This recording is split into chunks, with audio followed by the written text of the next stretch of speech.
warahmatullahi wabarakatuh. Innal hamdalillah nahmaduhu wa nasta'inuhu wa nastaghfiruh wa na'udzu billahi min shururi anfusina wa min sayyiati a'malina. Man yahdihillahu fala mudilla lahu wa man yudlil fala hadiya lahu. Asyhadu an la ilaha illallah wahdahu la syarika lahu wa asyhadu anna Muhammadan 'abduhu wa rasuluhu la nabiyya ba'dahu.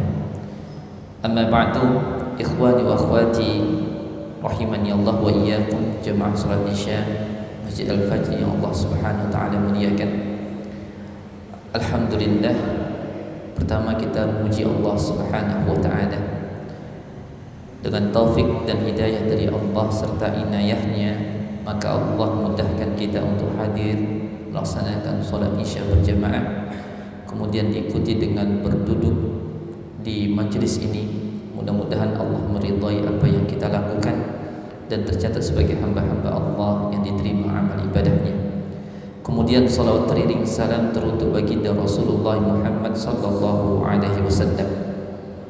Ma'asyiral muslimin yang Allah Subhanahu wa taala muliakan.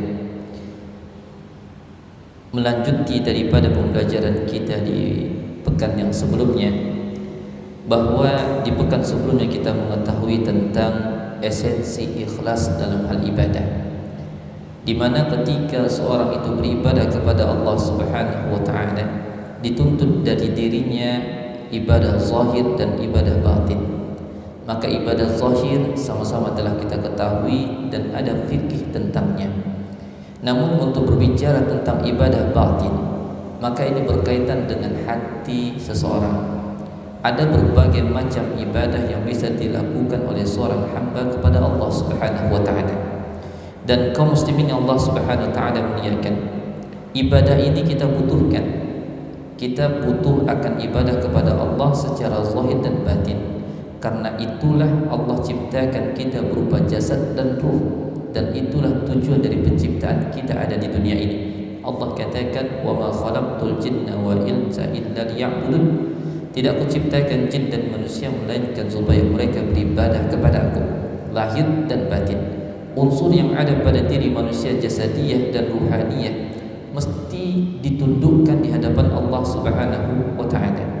Maka kita meyakini dengan seyakinnya sebagai seorang yang beriman kepada Allah, bahwa Allah menciptakan makhluk yang pertama manusia dan jin adalah untuk mengenal dirinya, untuk kembali kepadanya, memberikan kepada Allah Subhanahu wa taala segala bentuk ubudiyah hati, dan ikhlas adalah puncak dari itu segalanya. Maka ikhwani Allah Subhanahu wa taala muliakan, telah kita kupas tentang hal ini pada pertemuan yang lalu, di mana ketika seseorang itu menolak untuk tidak mempersembahkan ibadah ruhaniyah hati kepada Allah Subhanahu wa taala, maka Allah Subhanahu wa taala ancam dirinya, fa inna lahu ma'isyatan dhanka wa nahsyuru yaumal qiyamati a'ma.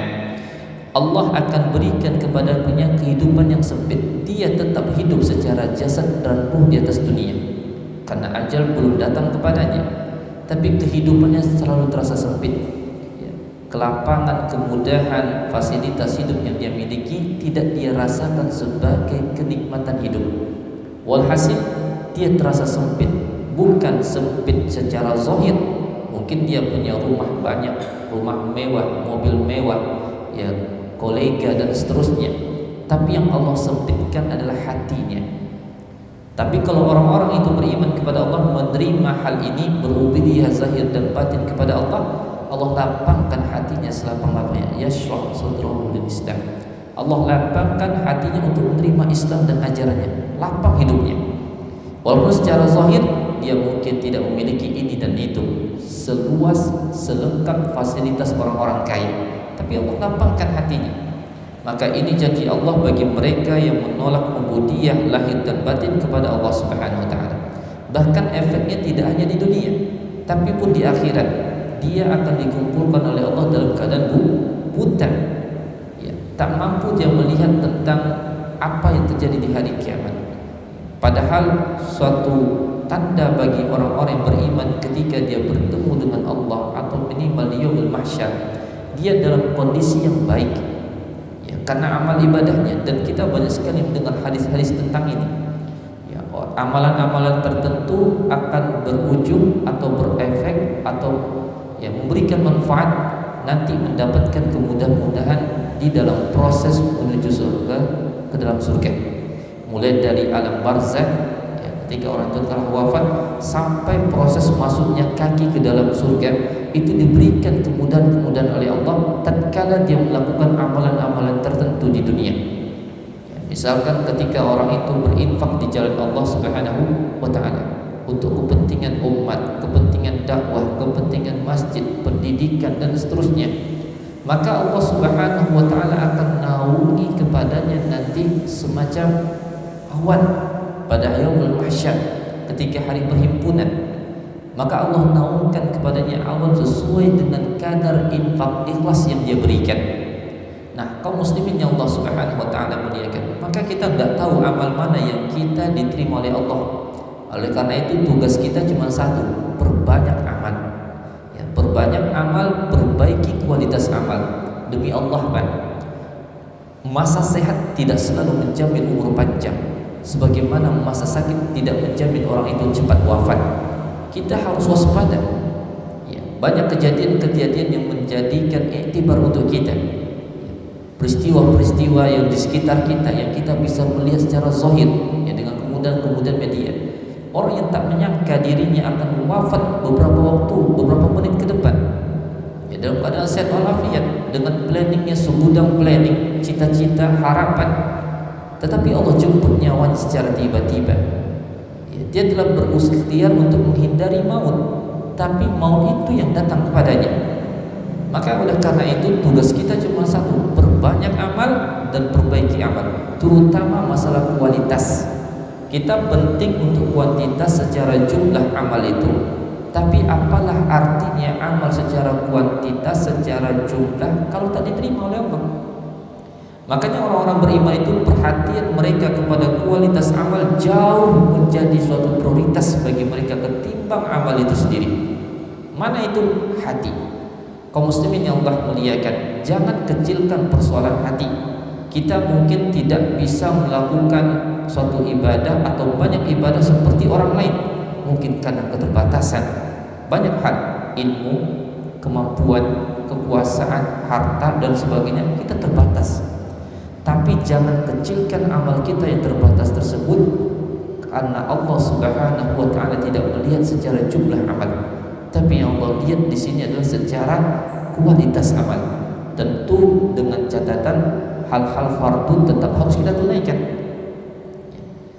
Bukankah dalam sebuah hadis Nabi sallallahu alaihi wasallam ada sahabat yang datang kepada Rasulullah, tunjukkan kepadaku yang dengannya aku masuk surga ya Rasulullah. Maka kata Rasulullah sallallahu alaihi wasallam, kau laksanakan salat 5 waktu, kau berpuasa di bulan Ramadan, kau tunaikan haji dan kau melaksanakan sedekah, ya zakat. Kemudian ditanya oleh sahabat ini, wahai Rasulullah, adakah yang lain? Tidak. Itu bisa membuatmu masuk surga. Maka apa kata sahabat? Demi Allah, aku akan laksanakan dan tidak akan kuntambah. Apa kata Nabi SAW? Kalau benar dia dengan ucapannya, maka Allah akan memenuhi keinginannya. Luar biasa Islam, memudahkan kita. Nah, kaum muslimin yang Allah Subhanahu wa taala muliakan, maka untuk menghindari kehidupan yang sempit, yang harus kita perhatikan hati dulu, Pak. Terkadang ada orang yang sudah berdoa kepada Allah begini dan begitu, sekian lama sujud kepada Allah Subhanahu wa taala, tapi kehidupannya kenapa begitu sempit? Kenapa begitu sangat mudah dia stres? Sangat mudah, begitu mudah dia stres. Harta jangan ditanya. Banyak hartanya. Mungkin istrinya bukan hanya satu lagi, 2, 3, 4, anaknya juga sama. Dia terima semua informasi yang membahagiakan, maka dia memiliki itu semua. Tapi dia mendapati satu titik di dalam hatinya yang dia sendiri tak bisa jawab. Kenapa ada kehampaan tertentu di dalam hati? Itu yang Allah sebut ma'isyatan dongka, kehidupan yang sempit. Jadi kehidupan yang sempit itu bukan cara saja, cara cari rizkinya yang dapatkan jumlah, tidak. Tapi ketenangan jiwa itu yang Allah cabut dari dirinya. Kapan itu kaum muslimin yang Allah muliakan? Ketika orang mengabaikan ibadah kepada Allah Subhanahu wa ta'ala. Nah, kaum muslimin yang Allah muliakan, bahwa untuk mencapai tingkat ibadah tanda kutip hati yang kita maksud di sini secara sempurna dan maksimal, yang harus diperhatikan oleh seorang hamba adalah masalah tauhid kepada Allah. Ini penting. Karena banyak orang yang menawarkan untuk sampai kepada kesucian hati, ibadah hati yang sempurna, yang baik dengan berbagai macam jalan, thariqah. Ya, bahasa Arabnya adalah dengan berbagai macam thariqah, cara, jalan untuk mencapai satu titik, yaitu ketenangan jiwa. Namun dalam hal ini sudah menjadi kesepakatan di dalam akidah Ahlussunnah wal Jamaah bahwa bagaimana mungkin seorang itu sampai kepada titik atau puncak ibadah secara sempurna dalam ubudiyah hati kalau dia bukanlah orang yang mentauhidkan Allah. Jadi tauhid ini adalah syarat mutlak. Jangankan dalam intern Islam atau kaum muslimin, di luar Islam saja setiap agama akan menyuruh kaumnya, umatnya melalui metode yang ditawarkan untuk sampai kepada ketenangan batin. Semua agama dengan metode mereka masing-masing. Dan siapa yang menempuh jalan itu, tanda kutip, dia akan memperoleh sesuai yang dia inginkan. Cuman persoalannya adalah apakah ketenangan yang dia peroleh, yang mereka peroleh itu adalah ketenangan hakiki atau tidak, ketenangan abadi atau tidak, ketenangan yang menyelamatkan atau tidak. Itu dia ya. Banyak kita dapat di kisah-kisah di Al-Quranul Karim tentang Qarun, ya, tentang Fir'aun, tentang orang-orang yang zalim. Sampai kepada puncak kezalimannya, dia mendapatkan ketenangan dengan itu semua. Dia punya harta, dia punya kekuasaan, dia punya segala-galanya. Tapi ketenangan tersebut tidaklah ketenangan yang menyelamatkan. Ketenangan yang tidak menyelamatkan itu bagaimana? Dia abaikan kekosongan jiwanya, Pak. Dia abaikan. Ya, begitu dia merasakan ada yang muncul dalam hatinya hampa, kegelisahan, dia abaikan. Dia langsung alihkan, biarin saja. Saya punya ini, saya punya itu, saya bisa ini, saya bisa itu. Maka semakin jauh dia dari Allah Subhanahu wa Ta'ala. Jadi jangan syirikan Allah, ya, tauhidlah kepada Allah Subhanahu wa Ta'ala. Ini syarat mutlak yang harus dimiliki. Maka ikhwan wa akhwati yang Allah Subhanahu wa Ta'ala muliakan, setelah itu baru dia penuhi hatinya dengan amalan-amalan hati, yang insyaallah akan kita kupas satu persatu tentang apa amalan hati yang harus kita miliki dan harus kita jaga semasa hidup kita. Dan ingat, untuk mencapai amalan hati yang baik, manusia yang tak pernah luput dari dosa, mereka harus selalu melakukan pembersihan. Ya, harus pembersihan. Pembersihan kita maksud gimana? Istighfar. Ini istighfar ini masya Allah banyak sekali faedahnya, Pak. Hampir setiap Rasul, bukan hampir lagi, semua Rasul menyuruh para kaumnya untuk selalu beristighfar kepada Allah, minta ampun apapun dosanya. Ada yang dosanya dengan dosa zalim membunuh, ada yang dosanya dengan dosa syirik kepada Allah, ada yang melawan kepada orang tua, ada sebagai macam yang berzina, yang minum khamr, dan semua diperintahkan untuk istighfar. Tidak ada yang diperintahkan pastikan dirimu diampuni Allah. Enggak. Ikhtiar kita cuma apa? Kalimat istighfar, astaghfirullah. Perbanyak itu. Ya. Kita tidak tahu dosa mana yang kita lakukan. Ya. Ada dosa yang memang kita sadar dan sengaja kita kerjakan dengan sadar. Ada dosa yang tidak kita sadari. Ya, umpama saja berangkat dari rumah sholat isya ke masjid ini, duduk kita di sini. Yakin kita tak buat dosa? Anda rasa tidak? Ya. Kita tidak yakin kalau kita tak berbuat dosa. Minimal dosa hati. Ya. Melihat suuzon kepada seseorang, ya, atau bersih ucapan tidak baik di hatinya atau di mulutnya, terfikirkan itu adalah dosa. Maka kita sulit menghindarkan diri dari dosa dalam satu hari satu malam. Maka kalimat yang paling mudah dilakukan oleh seorang hamba yang diajarkan dalam Islam adalah istighfar. Astagfirullah. Maka perbanyaklah istighfar. Dengan begitu kaum muslimin yang Allah muliakan, kita akan dapati banyak manfaat dan banyak kajian yang telah dikupas tentang masalah faedah istighfar. Ya, Allah Subhanahu wa taala akan semakin cinta kepadanya, dosa-dosanya dihapus oleh Allah, rizkinya akan menjadi lebih dekat kepadanya, hatinya menjadi lapang, ilmu akan semakin bermanfaat, amal semakin berkah. Banyak sekali faidah daripada istighfar.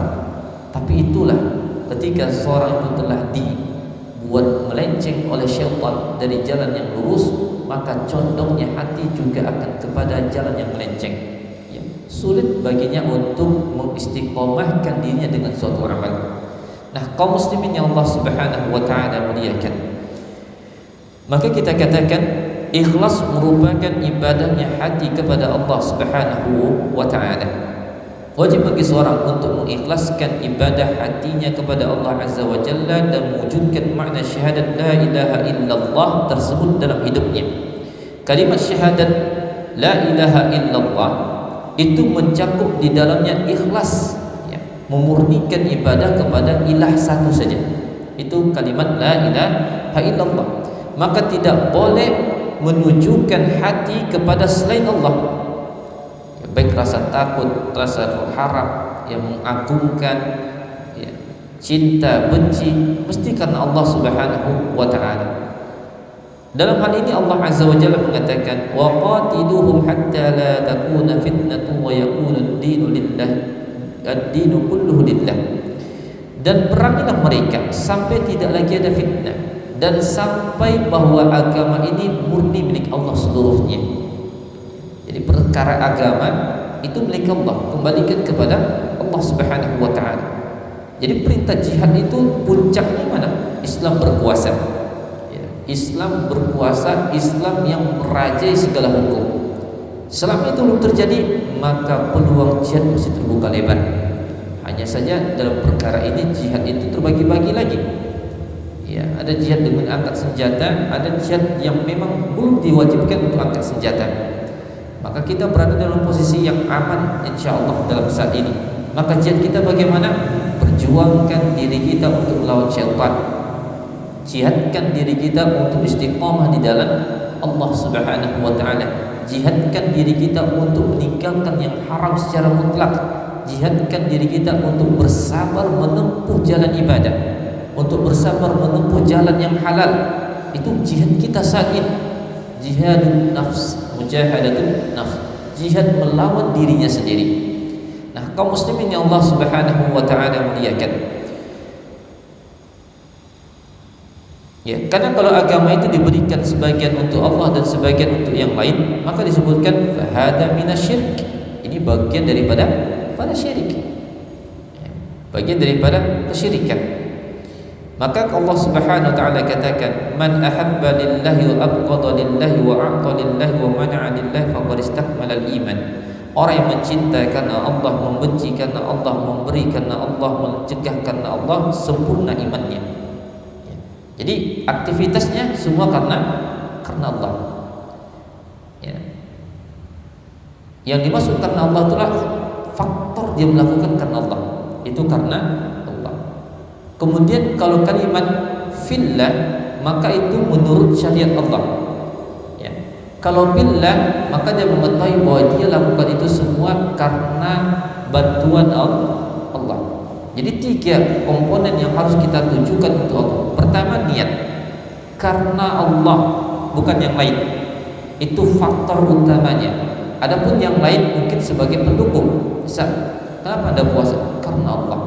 Di samping itu dia memang untuk kesehatannya, ya, di samping itu dia memang mungkin karena minimnya harta dia miliki sehingga dia berpuasa dan seterusnya. Itu faktor lain, tapi faktor utamanya karena Allah. Kemudian fillah, mesti dalam syariat Allah. Jadi kita ibadah mudah niatnya karena Allah sesuai dengan aturan dari Allah. Itu fillah. Kemudian billah maksudnya kita melakukan itu karena pertolongan Allah. Jadi jangan sandarkan, wah, saya bisa ikhlas karena Allah, saya bisa melakukan amal sesuai dengan aturan Allah karena diri saya. Salah. Tapi harus yakin seorang muslim billah, karena ini bantuan dari Allah. Seandainya Allah tidak bantu, tidak mungkin saya bisa begini. Ya. Jadi tiga hal, lillah, fillah, billah, mesti kita miliki. Lillah tujuan, fillah caranya, kemudian billah kesadaran bahwa ini dari Allah, pertolongan Allah, bukan karena kehebatan kita sebagai manusia. Tapi ikhwan wa akhwati yang Allah muliakan, maka sesuai dengan nama al-Islam huwa an yastaslima lillahi la li ghairi.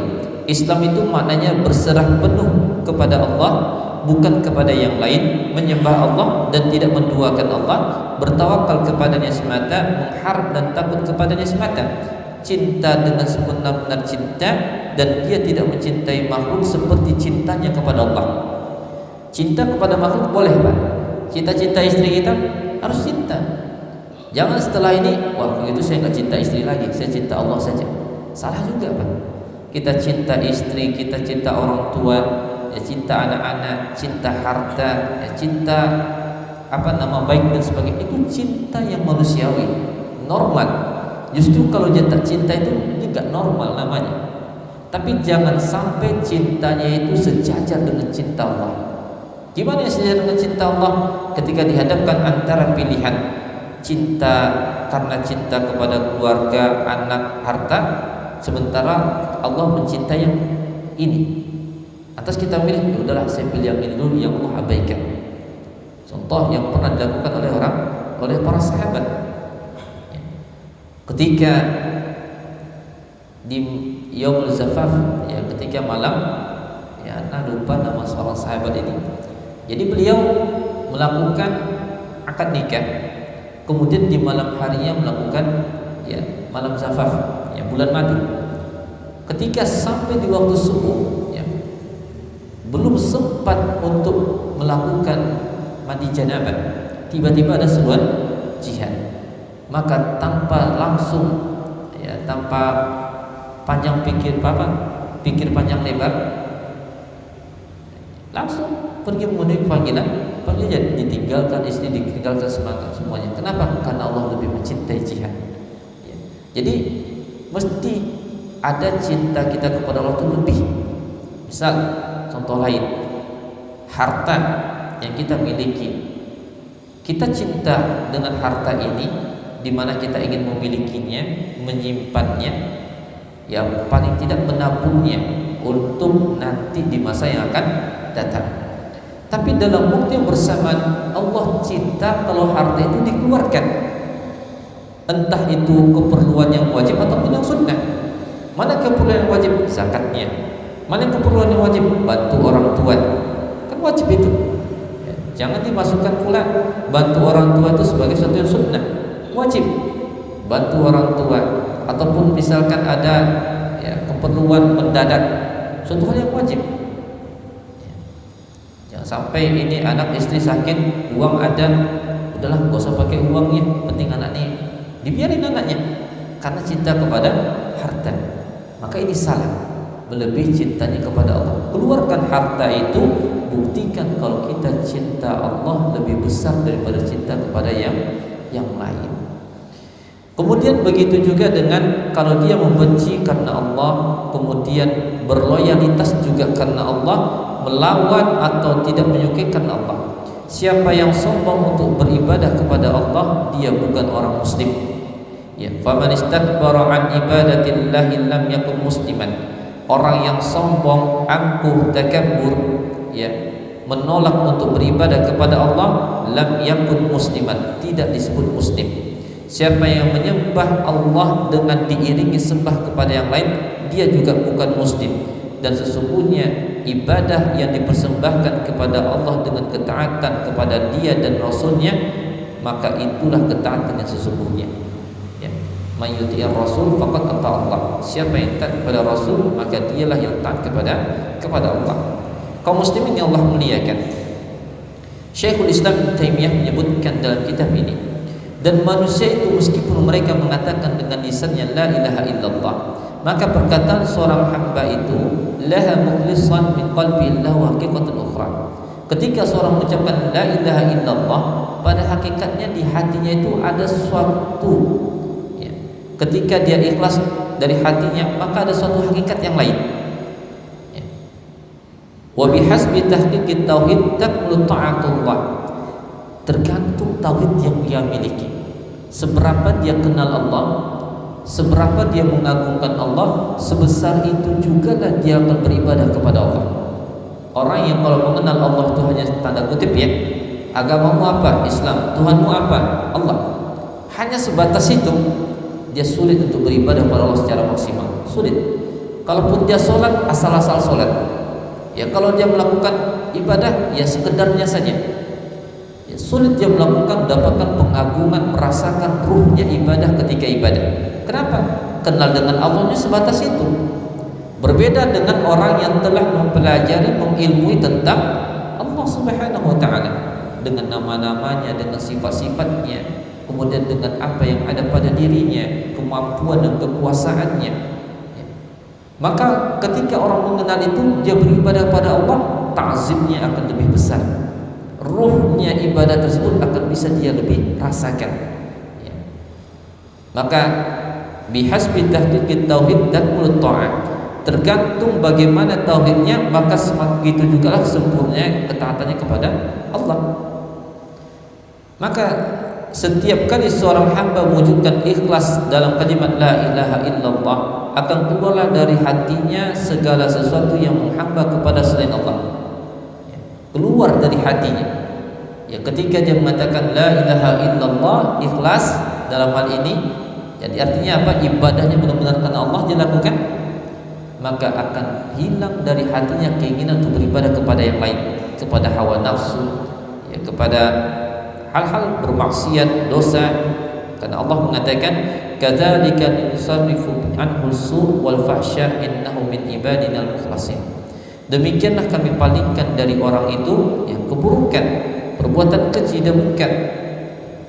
Ya, karena orang itu termasuk hamba-hamba kami yang ikhlas. Nah, masyarul muslimin yang Allah Subhanahu wa taala muliakan.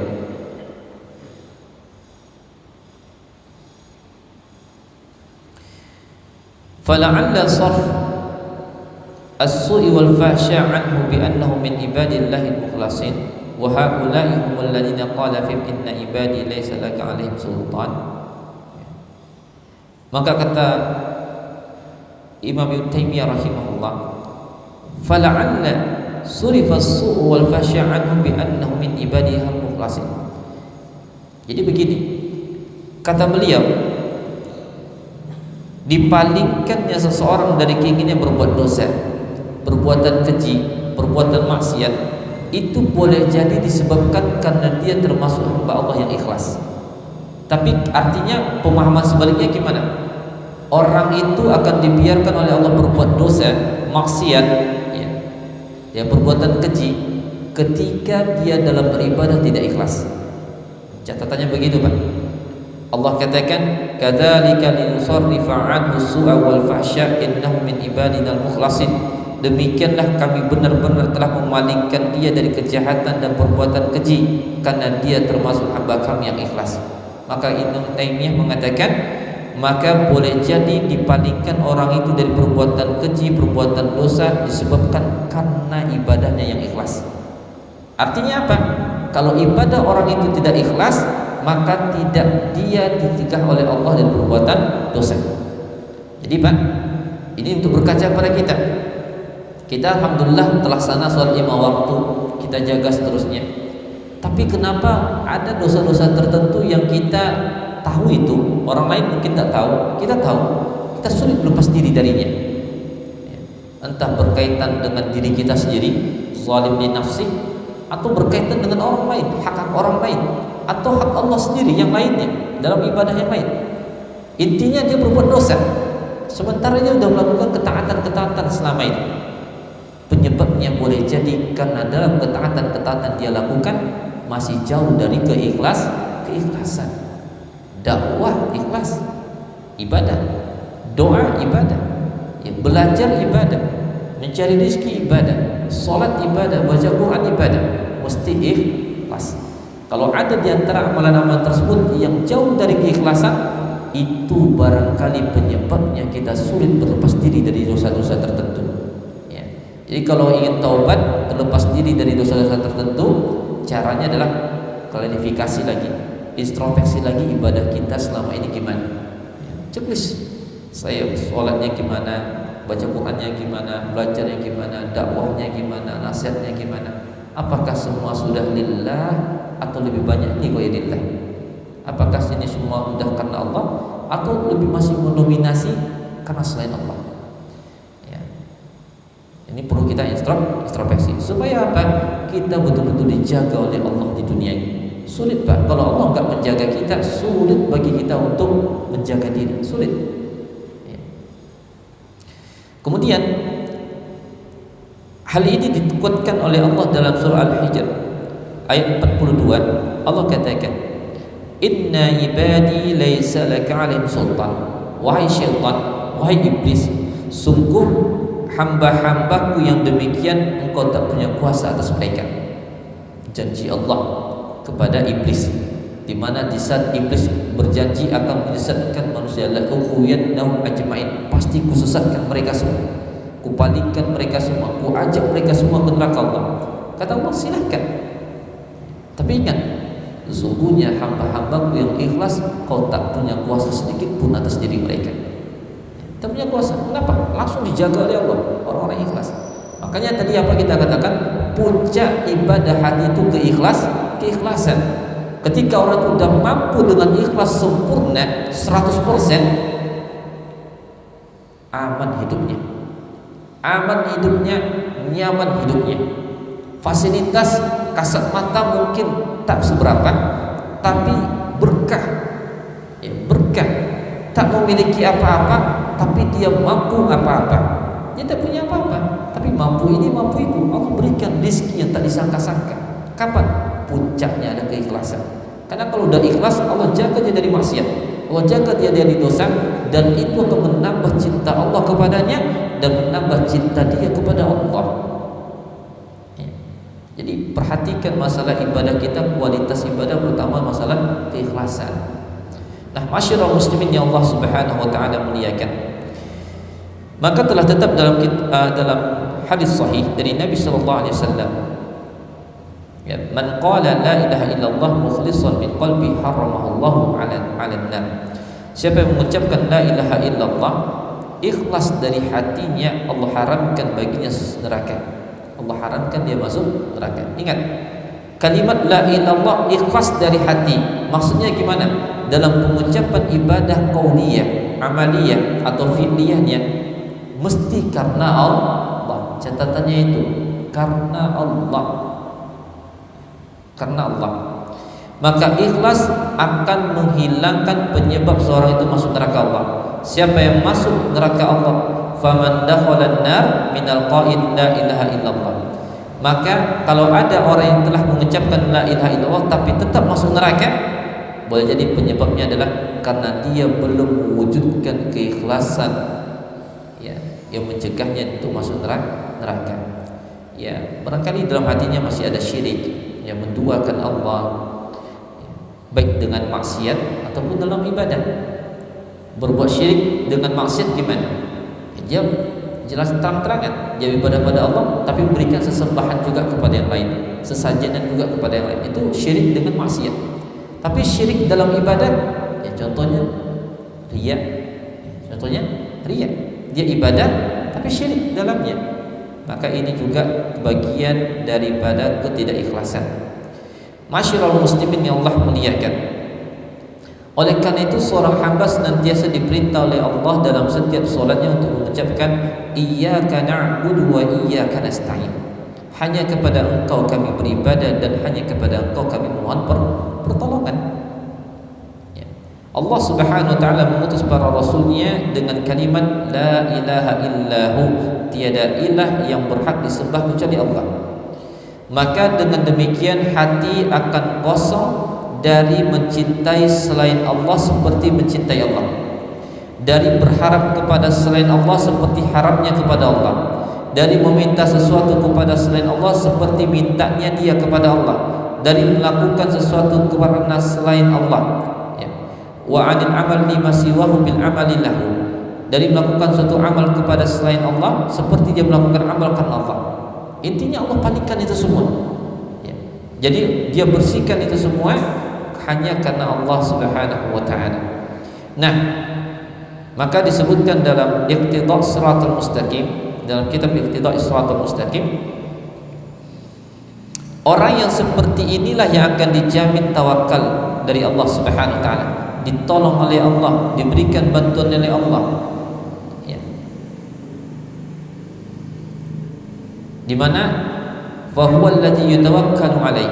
Dialah Allah yang patut untuk ditawakalkan, dimintai tolong, dimintai bantuan, dihadirkan rasa takut kepadanya dan rasa harap, diibadahi dan dikembalikan hati kepadanya. La haula wala quwata illa billah. Tiada perlindungan kecuali hanya dan dari Allah Subhanahu wa taala. Nah, kaum muslimin yang Allah Subhanahu wa taala muliakan, maka wajib bagi seorang muslim untuk mengkhususkan Allah dalam hal ibadah, mengesahkannya dengan ibadah yang sempurna, cinta, takut, harap, karena Allah Subhanahu wa taala alladzi ibtada'aka bi khalqika wal in'ami 'alaika. Karena Allah lah yang pertama kali menciptakanmu, memberikan nikmat kepadamu, menentukan takdirmu sesuai dengan kehendak dan kekuasaan dan rahmat darinya, tanpa ada sebab dari dirimu. Ya. Jadi keberadaan kita ini semua dari Allah. Tidak ada kita ikhtiar di dalamnya. Kita mau tangan kita begini, muka kita begini, ya. Nggak ada ikhtiar kita. Semua itu adalah perbuatan Allah semata. Maka daripada itu, ya, ini alasan-alasan kenapa seorang itu harus beribadah kepada Allah semata. Nah, kaum muslimin yang Allah Subhanahu wa taala muliakan, fil haqiqah, pada hakikatnya ibadahnya hati tidak akan sempurna sampai dia kosong daripada makhluk dan mengikhlaskan karena Allah Subhanahu wa taala. Ini yang pertama. Maka disebutkan wala yastaghna al-qalbu an jami'il makhluqati illa bi an yakuna Allahu huwa maulahu alladhi la yu'badu illa iyyah wa la yasta'inu illa bihi wa la yatawakkalu illa alayhi wa la yafrahu illa bima yuhibbu wa yardah. Hati ini akan selalu tergantung kepada makhluk atau bergantung kepada semua makhluk, kecuali ketika dia menggantungkan dirinya hanya kepada Allah Subhanahu wa taala, tidak beribadah kecuali kepadanya semata, ya, dalam tawakal, minta ampun, ya, seperti yang kita sampaikan tadi. Ini semua yang menyebabkan dirinya itu sempurna dalam hal ibadah. Nah, fa idza wajada haqiqatal ikhlas allati hiya haqiqatu iyyaka na'budu. Apabila seorang telah menemukan hakikat ikhlas dalam kalimat iyyaka na'bud, hanya kepada Engkau semata, ma haqiqatut tawakkul, bersama dengan hakikatnya tawakal dalam kalimat iyyaka nasta'in, kana hadza fawqa ma yajidu kullu ahadin lam yajid misla hadza. Inilah puncak nikmat yang dimiliki seseorang. Jadi dalam ayat iyyaka na'budu wa iyyaka nasta'in itu ada dua unsur. Pada kata iyyaka na'bud itu maknanya keikhlasan, hanya kepadamu kami ibadah. Dan pada kata iyyaka nasta'in itu ketawakalan, hanya kepada Engkau kami mohon pertolongan. Orang yang menyadari dua hal ini, ikhlas tawakal, ikhlas tawakal dalam hidupnya, maka kata, ya, di dalam kitab Majmu' Fatwa dikatakan hadza fawqa ma yajidu kullu ahadin lam yajid misla hadza. Ini adalah kenikmatan yang paling didapati oleh orang, ya, nikmatan paling puncak yang didapati oleh seseorang, yang tidak didapati pada yang lain. Nah, kaum muslimin yang Allah muliakan, jadi itu yang pertama, hakikat keikhlasan, ya, hakikat keikhlasan didapat ketika dia gantungkan sepenuhnya kepada Allah. Kemudian yang kedua, dia gabungkan antara ikhlas dan tawakal kepada Allah Subhanahu wa taala. Dan yang ketiga, wa min kamali ubudiyatil qalbi lillahi al-ikhlas fi muamalatil khalqi wa muraqabatillahi ta'ala fi dzalik. Ibadah hati karena Allah Subhanahu wa taala dimaknai juga adalah dia ikhlas dalam hal bermuamalah kepada makhluk dan selalu merasa diawasi Allah Subhanahu wa taala dalam hal muamalah itu. Jadi dia atur ibadahnya, dia atur hubungannya kepada sama manusia. Dan setiap kali dia bergaul dengan orang, dia lalu hadirkan di dalam hati itu muraqabah, pengawasan dari Allah. Maka dia akan berucap dengan ucapan yang jujur, dia akan berkata dengan perkataan yang benar. Dia akan berbuat dan bersikap dengan akhlak yang mulia. Kenapa? Karena dia betul-betul yakin sedang diawasi Allah. Jadi bukan kepura-puraan. Di hadapan si fulan begini, di hadapan itu begini, di hadapan sana beda lagi. Hanya untuk mendapatkan selain Allah. Entah apalah itu, pujian, harta, keselamatan, keamanan, apapun namanya, macam. Maka ini tidak ikhlas namanya. Tapi orang-orang yang beriman, yang hatinya sedang beribadah kepada Allah dan selalu beribadah, fi muamalatil khalq, dalam bermuamalah kepada makhluk pun dia akan ikhlas. Dan bentuk keikhlasannya itu dia jaga dengan muraqabatullah, selalu diawasi oleh Allah. Fas-sa'adah, kebahagiaan fi muamalatil khalq, kebahagiaan yang ada pada bermuamalah kepada sesama itu didapat antu'amilahum lillah, ketika engkau bisa bermuamalah, bergaul dengan mereka karena Allah. Engkau mengharapkan Allah pada mereka, bukan mengharapkan mereka pada Allah. Antarjullaha fihim wa la tarjuhum fillah. Engkau mengharapkan adanya Allah pada mereka, ridho Allah engkau dapat harapkan dengan bergaul baik kepada mereka, bukan sebaliknya. Engkau berpampilan baik, berramah tamah, berakhlak mulia, senyum, tutur kata yang baik, hanya untuk mendapatkan apa yang ada pada mereka. Pastikan tadinya dipersembahkan karena Allah, tapi tidak, dia sembahkan itu untuk mendapatkan sesuatu dari orang itu. Jangan. Takhafuhu fihim wa la takhafuhum fillah. Engkau takut kepada Allah ketika bergaul dengan mereka, dan janganlah engkau takut kepada mereka dalam hal Allah, dalam hal aturan Allah. Misal kita kan dilarang zalim nih Pak, dilarang menipu, dilarang bohong. Lantas kita tidak zalim, tidak bohong ketika berkata, itu bukan karena Allah, tapi karena kita takut sama dia. Takut apa? Takut gak dikasih makan, takut dipotong gaji, takut gak mendapatkan manfaat ini, gak dapatkan dan sebagainya. Jadi takut kepada dia dulu, bukan takut kepada Allah. Mestinya gimana? Takhafuhu fihim, engkau takut kepada Allah ketika engkau bergaul dengan mereka. Saya dusta, takut dulu, Allah tahu saya dusta. Makanya tadi muamalah muraqabatullah harus ada. Dia muamalah baik, Allah sedang awasi. Dia bermuamalah buruk, Allah juga sedang awasi. Sehingga ketika dia berbuat baik, Allah awasi, dia berharap pahala dari Allah. Ketika dia berbuat buruk, Allah mengawasi sehingga dia takut kepada Allah. Itu maksudnya. Nah, dalam hal ini hati itu berbolak-balik, dia tipis Pak, tipis.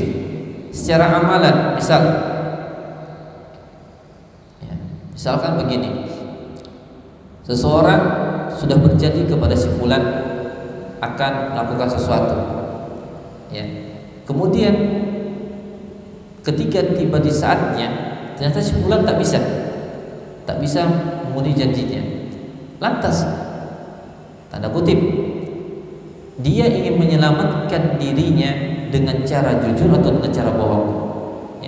Kalau dia dengan cara jujur, dia sebutkan, maaf saya tak bisa melakukan ini karena begini, atau dengan cara yang lain, yang penting saya selamat. Dia berbohong, dia berbohong. Secara zahir dia berhasil, tanda kutip, minta maaf kepada si fulan atas kemampuannya untuk menepati janji. Tapi secara batinnya dia melakukan dosa kalau dia tidak jujur, berbohong di dalamnya. Nah ini kan tipis sebenarnya. Yang penting saya sudah dapat maafnya. Tapi tipis motif dia mendapatkan maaf, caranya mendapatkan maaf itu apakah halal atau tidak. Nah ini yang harus dipahami oleh kita, bahwa dalam masalah hal ibadah, hati itu beda-beda tipis. Beda-beda tipis. Ya, kayak tadi misal saya nggak berani mukul dia. Kenapa? Kalau saya mukul dia, saya nggak terima gaji. Ya. Atau kalau saya memukul dia, berarti saya zalim padanya. Secara zahir sama-sama nggak memukul, tapi motifnya beda. Yang si A memukul karena takut nggak dapat gaji, yang si B memukul karena paham Islam melarangnya untuk memukul orang lain. Ya, motifnya berbeda. Secara zahirnya sama-sama si fulan ini sama-sama nggak jadi mukul. Si A nggak jadi mukul, si B nggak jadi mukul. Tapi yang membedakannya adalah masalah faktor, motif kenapa dia nggak jadi mukul. Oh, si A ini karena takut duniawinya nggak dapat, si B ini takut karena dia ukhrawinya dapat hukuman. Jadi beda. Nah, ini yang menjadi perhatian kita, Pak, dalam melakukan atau meninggalkan sesuatu adalah karena Allah Subhanahu wa taala, supaya nilainya nilai ibadah. Kan rugi kalau kita mestinya dapat nilai plus tapi malah minus jadinya. Tapi ikhwan wa akhwati yang Allah muliakan,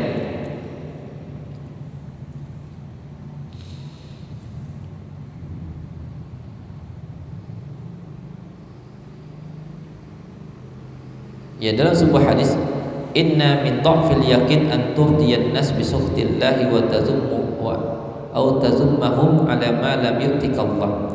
Di antara tanda lemahnya keyakinan seorang adalah engkau berharap ridho manusia meskipun melakukan yang Allah tidak ridhoi, sedangkan engkau takut celaan manusia atau engkau mencela mereka terhadap sesuatu yang belum Allah berikan.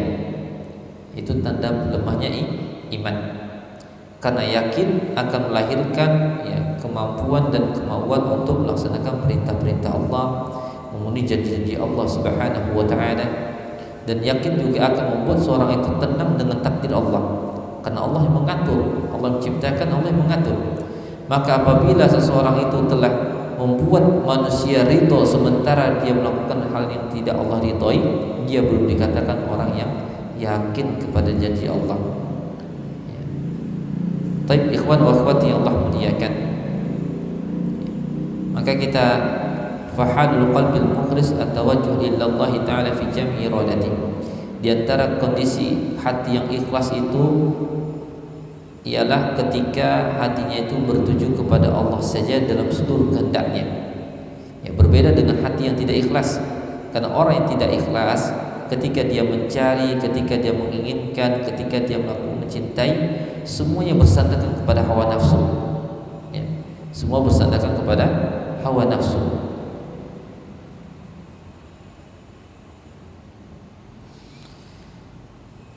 Baik, apa buktinya? Buktinya adalah dia akan mudah untuk terseret kepada hal yang Allah haramkan, ya, sehingga dia menjadi budak bagi hawa nafsunya. Dan itu suatu kehinaan, celaan, aib bagi orang tersebut. Taib ikhwan wa akhwati yang Allah Subhanahu wa taala muliakan. Terakhir yang kita ingin sampaikan adalah fal mu'min al-muttabi' li Rasulillah sallallahu alaihi wasallam. Seorang mukmin yang mengikuti Rasulullah sallallahu alaihi wasallam ya'murun nas bima amarathum bi rusul. Mereka akan menyuruh orang atau mengajak seseorang sebagaimana dikajak oleh para rasul. Liyakuna ad-dinu kulluhu lillah. Pertama, esensi dakwah yang dia sampaikan adalah menyampaikan kepada manusia bahwa agama itu milik Allah semua. Maka kalau ada orang lain yang memerintahkan dia untuk menyuruh kepada selain itu, dia tidak mau. Ya, dia tidak mau menerima. Pak, ini kajiannya begini dong, gitu ya. Kajiannya dikasih ini, kasih itu. Ya, nanti dapat ini, nanti kami berikan kemudian. Tidak mau. Ya. Kalau itu hak, nggak masalah. Tapi kalau yang disampaikan keinginan adalah keinginan yang batin, nah, meskipun tawarannya banyak ini dan segala macam, jangan. Ya, karena itu akan bertentangan dengan Rasulullah SAW. Kemudian, wa idza ahsana ila an-nasi fa inna ma yuhsinu ilaihim ibtigha'a wajhillah. Yang kedua, orang mukmin yang mengikuti Rasul itu adalah yang apabila mereka berbuat baik kepada orang lain, maka perbuatan mereka itu tidak lain dan tidak bukan faktornya adalah untuk mencari ridha Allah. Dan dia mengetahui bahwa Allah Subhanahu wa taala telah memberikan kepada dia nikmat dengan menjadikan dia sebagai seorang yang berbuat ihsan dan tidak menjadikan dia orang berbuat dosa. Sehingga dia melihat bahwa amalan itu harus dia lakukan karena Allah Subhanahu wa taala semata dan karena dia telah ditolong oleh Allah. Yaitu pandangan orang-orang beriman. Dia berbuat baik, dia berpikir bahwa perbuatan baik yang dia lakukan itu karena Allah memudahkannya, sehingga tidak layak dia berbuat baik itu karena selain Allah. Kemudian tidak layak juga berpikiran bahwa dia telah mampu berbuat baik itu bukan karena bantuan Allah. Ini adalah pandangan orang-orang yang beriman. Kemudian yang ketiga, al-mu'min yara anna amalahu lillah li'annahu iyyahu ya'bud. Orang-orang yang beriman itu berkeyakinan bahwa amal perbuatannya itu harus dilakukan karena Allah, karena memang Allah itu yang satu-satunya harus disembah. Wa annahu billah, dan bahwasanya Allah itu yang memberikan bantuan kepadanya. Li'annahu iyyahu nasta'in, karena Allah tempat dia meminta.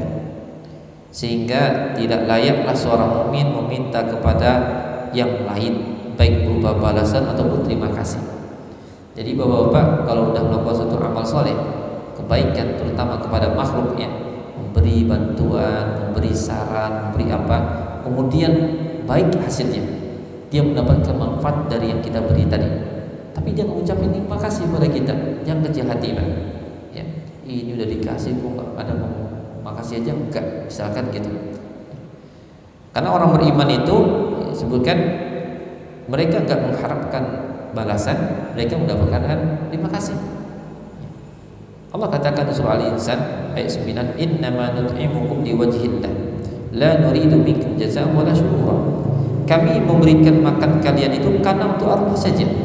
Kami enggak mengharapkan dari kalian itu balasan ataupun rasa terima kasih. Jadi ketika sudah memberikan bantuan, udah lupakan saja, jangan diingat-ingat lagi. Ini kasih bantuan, kemudian beberapa tahun ke depan, saya 10 tahun yang lalu pernah ngasih dia, nah, masih diingat. Nah ini akan merusak amalnya. Nah kaum muslimin yang Allah Subhanahu wa ta'ala muliakan,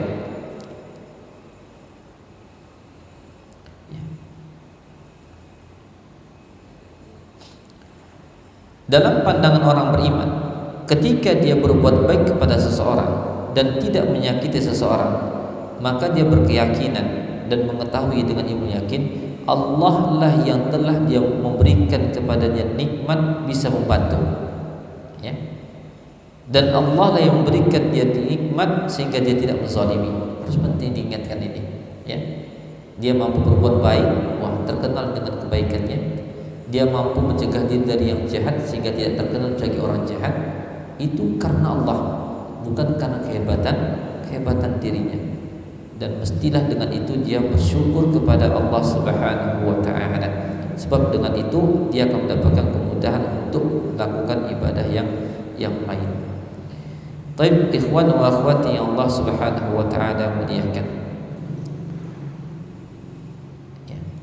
Terakhir kita ingin sampaikan sebuah atau ya, dalil dari Al-Quranul Karim, di mana Allah katakan dalam surah Al-Baqarah, peringatan bagi kita semua ini, ya ayyuhalladzina amanu, wahai orang-orang yang beriman, la tubtilu shadaqatikum bil manni wal adha, janganlah kalian batalkan sedekah kalian karena ucapan kalian, wal adha, dan sikap menyakiti oleh kalian. Al-man dia sebut-sebut, kamu sudah saya kasih, kamu sudah saya bantu, kamu sudah saya beri, kamu sudah saya mudahkan, itu al-man namanya. Jangan dirusak gara-gara ucapan itu. Atau al-adha, menyakiti, ya. Dia ngasih, nih ambil, nih, merendahkan dalam memberi, baik kepada meminta-minta atau yang tidak meminta-minta. Jangan kau rusak amal ibadahmu, sedekah itu dengan al-man wal adha.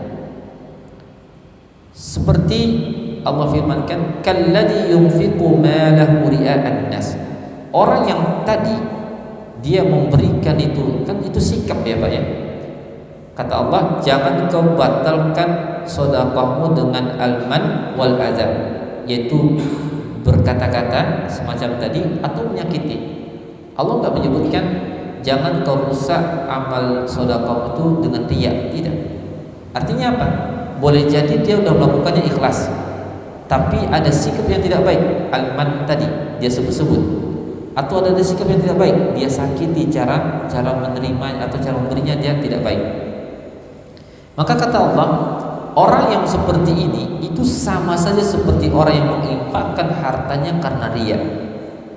Jadi riya tidak diterima amalnya, al-man tidak diterima, al-adza tidak diterima. Jadi derajatnya sama. Wala yu'minu billahi wal yaumil akhir.